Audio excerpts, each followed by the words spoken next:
Toujours sur cette situation inédite en Syrie, nous nous retrouvons avec nous en plateau Guillaume Ancel, ancien officier chroniqueur de guerre. Bonjour. Bonjour. Merci d'avoir accepté notre invitation. Comment expliquer la vitesse de progression des rebelles vers Damas ?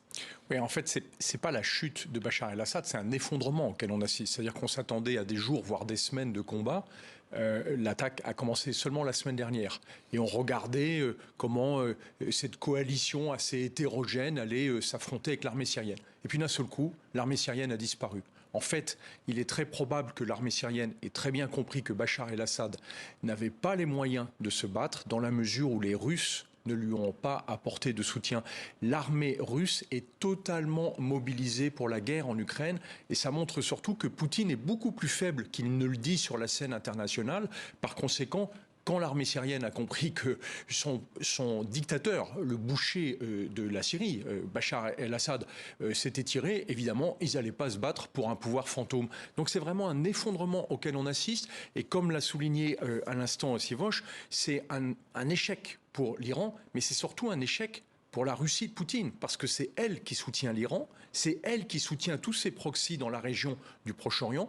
C'est sans doute la Russie de Poutine qui avait déclenché l'attaque terroriste du 7 octobre contre Israël pour créer un deuxième front, pour faire diversion par rapport à l'Ukraine. Et finalement, elle est rattrapée un peu comme un boomerang par cette offensive surprise sur laquelle la Syrie s'effondre. Et la Syrie, c'est le voie de passage obligatoire pour aller au Liban et pour soutenir, bien sûr, le Hezbollah. Donc aujourd'hui, le Liban et le Hezbollah, comme le Hamas, sont totalement isolés.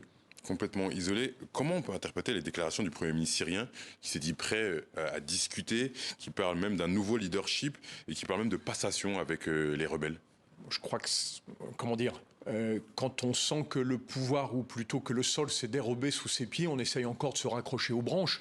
Je ne suis pas sûr du tout que la coalition de rebelles ait très envie de discuter avec lui. Mais en tout cas, ce qu'on voit actuellement, c'est qu'il n'y a pas de combat dévastateur, comme ça avait été le cas pendant toute la guerre civile, qui a duré 13 ans. C'est plutôt une espèce de, une coalition qui, en fait, s'empare du pouvoir quasiment sans combat. Et par conséquent, ils ont intérêt à faire en sorte qu'il y ait le moins de destruction possible.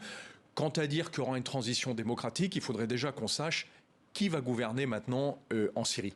Pour revenir à ce que vous disiez un peu plus tôt, quelles conséquences la chute du régime de Bachar el-Assad peut avoir sur la région et notamment le Liban voisin ? Alors très importante puisque, en fait, au Liban, l'élément réellement perturbateur, c'est le Hezbollah. Le Hezbollah est intégralement soutenu par l'Iran et il était aux mains, finalement, par son intermédiaire, qui était la Syrie.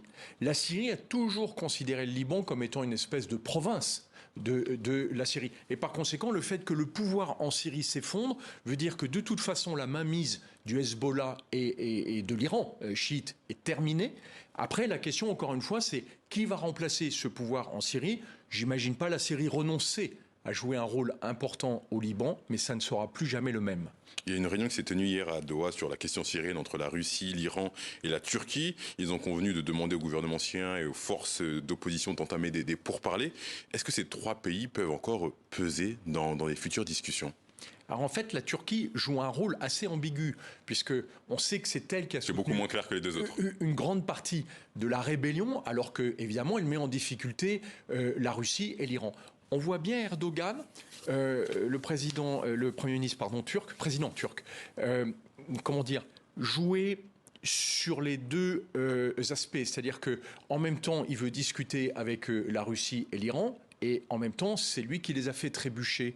Donc, on est assez habitué à ce double jeu d'Erdogan qui veut jouer un rôle important, mais qui, au fond, n'est le vassal de personne. Et c'est ça qui en fait un acteur clé dans la région, puisque évidemment, lui, au nord de la Syrie, il contrôlait depuis un moment certaines milices, mais aujourd'hui, elles ont joué un rôle clé, pas seulement l'Iran. On sait que l'Ukraine a apporté son soutien, on sait qu'Israël a apporté son soutien, les États-Unis et sans doute d'autres pays arabes sunnites. On a une situation humanitaire qui est très compliquée dans le pays. Les Nations Unies ont annoncé hier que l'organisation retirait le personnel non critique du pays. Et surtout, plus de 300 000 personnes ont fui le nord-ouest de la Syrie ces derniers jours suite à l'offensive des rebelles. Alors, il y a cette situation-là, et puis il y a eu aussi, elle est censée être terminée, mais l'offensive israélienne au Liban, qui a fait partir un véritable exode de centaines de milliers de personnes vers la Syrie pour se réfugier. Puis aujourd'hui, il y a cette guerre.